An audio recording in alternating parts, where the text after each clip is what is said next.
আসসালামু আলাইকুম everyone, SK cook হাউসে সবাইকে ওয়েলকাম জানাচ্ছি নতুন আরেকটা রেসিপি দেখার জন্য। আজকে চুলাতে কেক বেক করব, আর হচ্ছে আজকে ভ্যানিলা ফ্লেভারের একটা কেক বেক করব।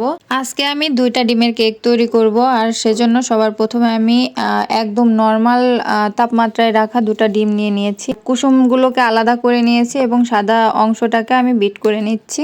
আর বিট করার 1 থেকে 1.5 মিনিট পরে কিন্তু এরকম একটা টেক্সচার আসছে। আর আমি এখানে কিন্তু 1/3 কাপ পরিমাণ চিনি নিয়েছি, তবে একবারে দিয়ে ব্লেন্ড করছি না, যেহেতু চিনিটা গলতে একটু টাইম লাগে, তো 2-3 বারে দিয়ে তারপর ব্লেন্ড করেছি। আমি কিছুক্ষণ পর পর একটু নাড়াচাড়া করে দিচ্ছি, যাতে করে চিনিটা একটু ভালো মতো গলে যায় এবং কেকটা যখন খাবো তখন দাঁতের নিচে কিসকিস করবে না, বালির মতো। ফোমটা কিন্তু রেডি হয়ে গেছে। তো তারপর আমি ডিমের যে কুসুমগুলো ছিল ওইগুলো আর কি দিয়ে একটু ব্লেন্ড করে নেব। খুব বেশি ব্লেন্ডের কিন্তু এখানে দরকার নেই। কুসুমটাকে ভালো মতো ব্লেন্ড করা হয়ে গেলে আমি এখন দিয়ে দেবো ভ্যানিলা এসেন্স। এটা আমি যেহেতু ভ্যানিলা কেক তৈরি করছি তো সেজন্য দিয়ে নিলাম। আর তারপর 2 টেবিল চামচ পরিমাণ আমি সয়াবিন তেল দিয়ে নিচ্ছি। এখানে কিন্তু অনেকে আছে যে তেলটা দেয় না, তো যার যার এটা আর কি পছন্দ অনুযায়ী। তো আমি 2 টেবিল চামচ পরিমাণে দিয়ে নিয়েছি। তো যাই হোক, এখন আর কি আমি শুকনো উপকরণগুলো আর কি দিয়ে দিব। তো সবার প্রথমে আমি 1/3 কাপ পরিমাণ ময়দা নিয়ে নিয়েছি, আর 1 টেবিল স্পুন পরিমাণ নিয়েছি কর্নফ্লাওয়ার। তো এটাকে আমি কয়েকবার টেলে টেলে নিয়ে তারপর হলো মিক্স করে নিব। আর এখানে কিন্তু সামান্য পরিমাণ মিষ্টিটাকে ব্যালেন্স করার জন্য লবণ দিয়ে দিতে হবে।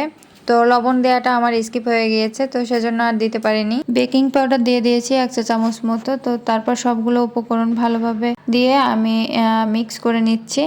আর খুব বেশি জোরে জোরে মিক্স করা যাবে না, আলতো হাতে মিক্স করে নিতে হবে। আমি ভিডিওটা ফাস্ট করে দিয়েছি, এই জন্য হয়তো বা মনে হতে পারে যে অনেক দ্রুত আমি মিক্স করছি। তো এই পর্যায়ে আর কি মিক্স করা কমপ্লিট হয়ে গেছে। আমাদের ব্যাটারটা একদম রেডি হয়ে গেছে। যে পাত্রে কেকটা বসাবো সেই পাত্রে একটু তেল দিয়ে কাগজ অথবা বেকিং পেপার আপনারা যেটাই ইউজ করেন না কেন সেটা দিয়ে ভালো মতো একটু তেলটা মিশিয়ে নিব। তারপর হচ্ছে আমরা কেকের ব্যাটারটাকে দিয়ে দিব। আর এখানে কিন্তু কেকের ব্যাটারটা একটু টুথপিক দিয়ে অথবা চামচ দিয়ে আপনারা একটু মিক্স করে নিতে পারেন, তাতে করে কিন্তু বাবল ক্রিয়েট হবে না। বাবলটা ক্রিয়েট হলে কিন্তু কেকটা ছিদ্র ছিদ্র মতো হয়, এই জন্য আর কি ওইটা করা। তো যাই হোক, এখানে আমি একটা বড় সসপ্যান বসিয়ে নিয়েছি। আমি কিন্তু 5 থেকে 10 মিনিট মতো প্রিহিট করে নিয়েছিলাম। তারপর আমি বাটিটাকে আমি সসপ্যানের ভিতরে দিয়ে ভালো মতো আটকে দিলাম। তারপর দেখতে পাচ্ছেন 3টা ছিদ্র মতো আছে। তো এটাকে আমি লবঙ্গ দিয়ে এঁটে দেব, যাতে করে কেকটা চুলাতে কিন্তু বেক করলে খারাপ হয় না, ওভেন থেকে অনেক অংশেই ভালো হয়। ওভেনে যে খারাপ হয় সেটাও না। তো দেখতেই পাচ্ছেন আমার কেকটা কিন্তু এখানে 30 থেকে 35 মিনিটের মধ্যে বেক হয়ে গেছিল। আর অ্যালুমিনিয়ামের পাত্রে যদি আপনারা কেকটা বেক করেন তাহলে কিন্তু খুবই দ্রুত আর কি কেকটা বেক হয়।